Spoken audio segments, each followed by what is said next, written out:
My name is Jazz Hampton. I'm running for mayor of Minneapolis, and right, wrong, or indifferent, in that moment, I actually sprinted across the parking lot right here. I saw that car on the other side of the block, and when I approached them, they pretended to raise a gun and said, "We're going to shoot you, get back." And they all hopped in the car and drove off.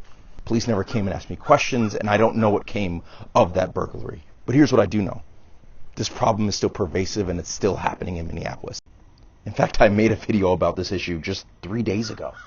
Here's an article from just a few days ago about this happening to over 200 vehicles in Minneapolis.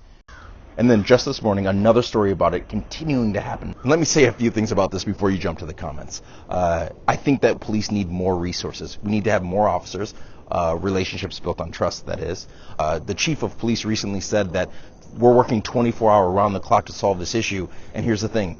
If we're doing that and we still haven't solved the problem, then we have to do something different. We have to do more. Now the next comment will likely say, well, what about prosecution? And in 2024, we addressed this. That of the over 7,000 cases last year that were brought about these kind of vehicle thefts, only 2.3% of them were brought for charging. So we aren't even able to prosecute. I say this all the time. If it fits on the back of a bumper sticker, it's probably not good policy. We have a lot of things that we have to address to get to the root issue. We have to improve programming, especially if we think that it's young people doing this. We have to improve the amount of police officers we have, and frankly, it has to be based on trust with community. Yes, when it comes to then prosecuting, we have to prosecute these cases when they come to our desks, but do it in a way that looks at restorative justice and also holds people accountable for crimes that have been committed. In fact, a lot of these opportunities were outlined by the Policy and Research Division in the city of Minneapolis. So frankly, anyone who's saying it's just one group's fault is not telling you the truth. And let me show you how I have lived this out personally. Our cars have been stolen from in front of our house a couple of times. And one of the times I reached out to someone I know in Hennepin County's prosecutor's office. And I said, if you find the person and they're charged, I will come to their first court hearing and they can have an internship at my company because I want them to know there's better opportunities out there.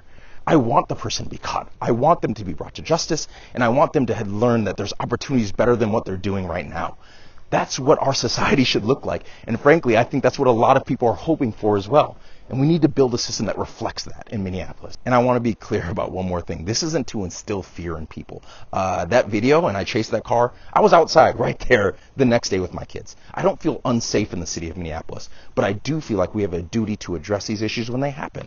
And both of those things can be true as well. This is video 10 of 100 leading up to the mayoral election, and I'm outlining what I'm going to do in the first 100 days in office. Please follow for more.